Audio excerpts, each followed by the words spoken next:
Spirit. Welcome our esteemed viewers to this our program of our reflection of the fourth Sunday of Easter.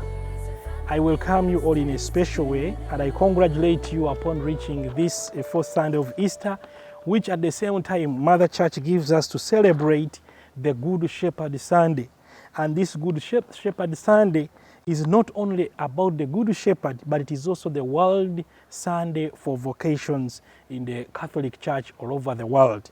So in a special way, we are celebrating Christ who is risen on the fourth Sunday of Easter. We celebrate him as the Good Shepherd of our hearts and of our lives, but also at the same time we celebrate and we thank God for the gift of the vocations, the different callings that he has called each one of us to participate in building his body and also to build his kingdom here on earth.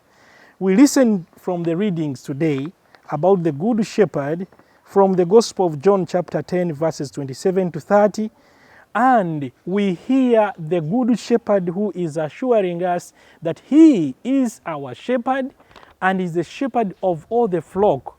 However, he gives us a condition that to qualify to be called to belong to the flock, we must listen to his voice.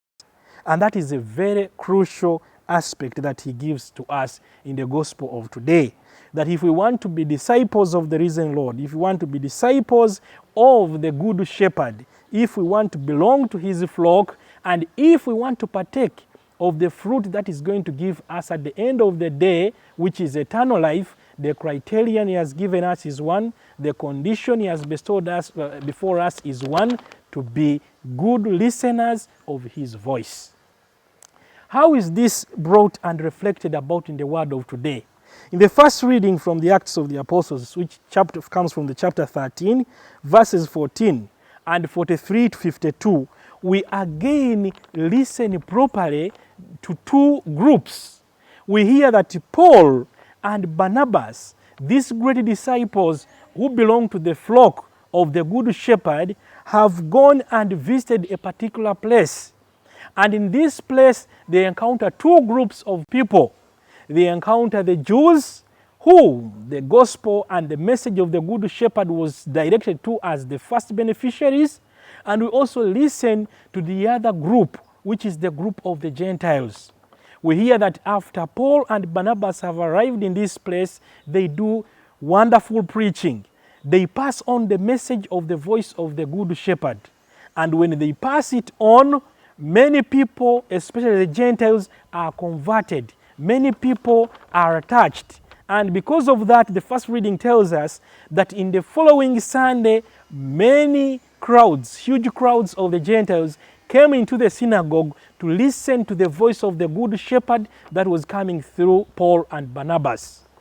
And that is the first group. The second group we hear is that of the Jews, who also are in the first reading. We hear that that particular group gets offended by the message of the Good Shepherd that is being relayed to the people through Paul and Barnabas. And therefore, they oppose these two agents, and after opposing these two agents, they succeed in chasing them out of the land of Judah. And when they are chased out, they shook off even the dust from their feet and proceeded to preach elsewhere. In the two groups that are coming from the Acts of the Apostles, the first reading of today, you who is viewing me, where do you belong? Do you belong to the group of the Gentiles that listened and paid heed to the voice of the Good Shepherd through his agents Paul and Barnabas? Or you belong to the group of the Jews who right away refused to listen and rejected the voice of the Good Shepherd through Barnabas and Paul? It is a challenge for you, it is a challenge for me, that we are called to embrace and at least pray for the grace this particular Son of the Good Shepherd to belong to the first group of the Gentiles that are welcoming and listening to the voice of the Good Shepherd. And when we listen, that means conversion. When we listen, that means we shall flourish in our vocations. When we listen, that means we shall bear fruit. When we listen, the Lord, the Good Shepherd, as he has assured us in the gospel of today, is going to reward us with the gift of eternal life. May God bless you as you continue to listen to the voice of the Good Shepherd. May God bless you as you continue being obedient to Him and His agents. May He bless you as you continue flourishing and nurturing your vocation. Thank you very much. Father Oswald Nkyanungi, the parish priest of Gembe, are my names. Thank you for following.